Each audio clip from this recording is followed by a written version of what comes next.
કંસને તો પહેલા પુત્ર પર દયા આવી.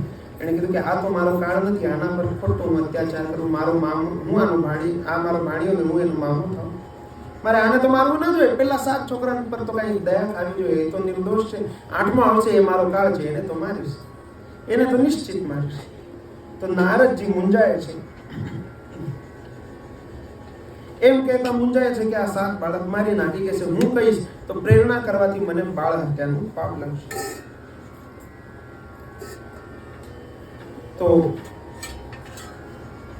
એમણે કહ્યું કે હું એમ નથી કહેતો કે તું મારી નાખ, પણ હું તારું ધ્યાન ખેંચું છું, બાકી તારી મરજી આવે એમ કર.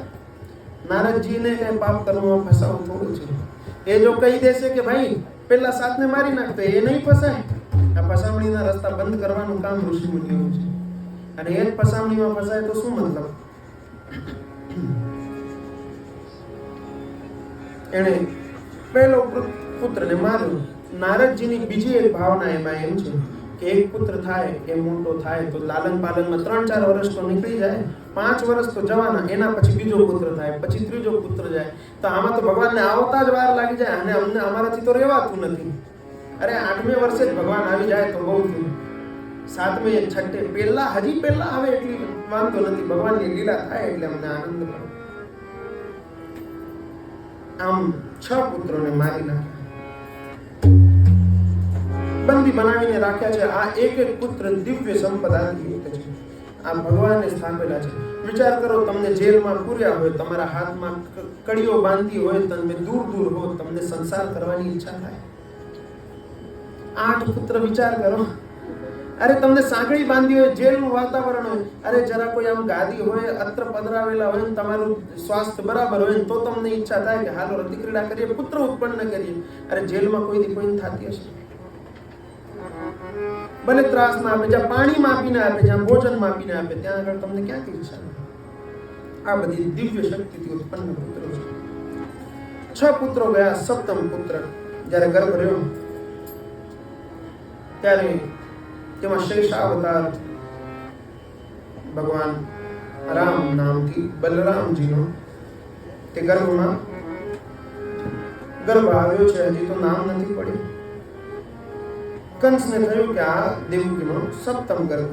એ રોજ આવીને જોઈ જાય કે ગર્ભ કેટલો થયો, કેટલા મહિના થયા, બધી પૂછતાછ કરી જાય. અને ગર્ભવતીનું ધ્યાન રાખવું જોઈએ તેવું ધ્યાને રાખે છે. ભાઈ છે આખર, એને જો વેર છે તો બેનથી નથી કે એના બનેવીથી નથી, એને જે વેર છે એ એના ગર્ભથી છે. કારણ કે ભગવાને કીધું 8મ પુત્ર કાળ છે, તો કાળથી તો વેર મારું જન્મજાત છે, મારે મરવું તો છે જ નહીં. કાળ આવે તો કાળને મારી નાખો. ભગવાન શિવની તપસ્યા કરવાથી એને તો એમ છે કે કાલ ઉસકા ક્યાં બિગાડે જો ભક્ત હો મહાકાલ કા, અરે કાલ સબ બિગાડ લેગા. એ એટલું કઈ સહેલું છે. અને કાળના ઉપર મહાકાલ છે, પણ બાકી તમે નથી. ભક્ત થઈ જાવ તો તમે શિવ સ્વરૂપ નહીં થઈ જાવ, સાક્ષાત શિવ સ્વરૂપ થઈ તમે ન ભમવા મળજો.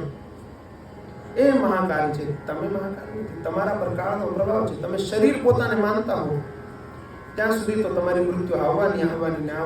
તમે આત્મ સ્વરૂપ છો તો તમે શિવ સ્વરૂપ છો. તમે આત્મારામ છો તો તમારી મૃત્યુ આવવાની જ નથી. તમે શરીર ફક્ત ધારણ કર્યું, કપડાં બદલાય, શરીર બદલાશે. પણ આટલી સહજ જો બુદ્ધિ જ્ઞાન આવે તોની વાત છે. ત્યાં સુધી તો કંસ જેવી સ્થિતિ રહેશે કે 8મો મને આ તો આને ખબર છે, બાકીને ખબર નથી. ખબર પડે તો આપણે પાછળ પડી જાય કે હાલને આપણું મૃત્યુ કોણ છે, એની મૃત્યુ થઈ જાય. આપણે કાળનો હું કાળ થઈ જાઉં. અરે મૃત્યુ સુધારવાનો વિચાર કરો. પરીક્ષિત રાજાને જો એવું હોત, એમણે તક્ષકને કોઈ તો હોત, કોઈને પણ ઘૂસ દઈને મરાવી દીધો. ઋષિ મુનિઓને બેસાડીને હવન કરાવ્યો, તક્ષકને બોલાવો ને આમાં હોમી દો. તક્ષકમ સ્વાહા. તક્ષકાય નહીં, તક્ષકમ સ્વાહા. જે પ્રમાણે ઇન્દ્રને ભસ્મ કરવા માટે યજ્ઞ કર્યો ત્યારે બધા લોકો બેઠા હતા. ઇન્દ્રાય સ્વાહા ચાલુ હતું. તો કે ઇન્દ્રને સ્વાહા કરી શકાય? તો બ્રાહ્મણો કે અરે તમે કયો એમ કરીએ? તો કે ઇન્દ્રમ, હજી તો મંત્ર પૂરો થાય તે પેલા બ્રહ્માજી પ્રગટ, અને ગાંડા ન થાવ, દેવતાનો રાજા જતો રહેશે તો શું થશે? ઇન્દ્રજીતે પણ જ્યારે માયનો ઇન્દ્રને માર એવો લોહી લોહાણ કરી દીધો, કાણે કાણા કરી નાખ્યા એનામાં. અરે કાણે કાણા કરી નાખ્યા ઇન્દ્રના. તો બ્રહ્માજી પ્રગટ થયા, મેઘનાથ મારી નાખશે આને. અરે મારી નાખશે એટલે દેવતાઓ તો અમૃત પીને બેઠા છે, અમર છે. મારી નાખશે એટલે સામર્થ્ય જ નહીં રાખે, પછી જીવતો શું ને મૃત્યુ શું? ઇન્દ્રનું સામર્થ્ય ન હોય તો શું શક્તિ હોય?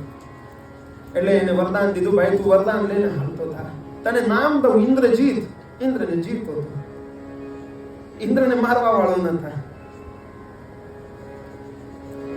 તો સપ્તમ ગર્ભ માતા દેવકીને રહ્યું અને એને એમ થયું કે સપ્તમ ગર્ભ છે. અને ત્યાં તો જોતા દિવસે બીજે દી જ્યારે જોયે છે તો દેવકીને પોતાને વસુદેવજીને અને તે છતાં કંસ જોયે છે, એને બધાને દેખાય છે કે આ ગર્ભનું પતન થઈ ગયું, ગર્ભ હતો નતો થઈ ગયો, ગાયબ થઈ ગયો. રોહિણીના પેટે ભાદરવા સુદ દસમને દિવસે દાઉજી મહારાજ પ્રગટ થયા. બોલો બલરામજી મહારાજ.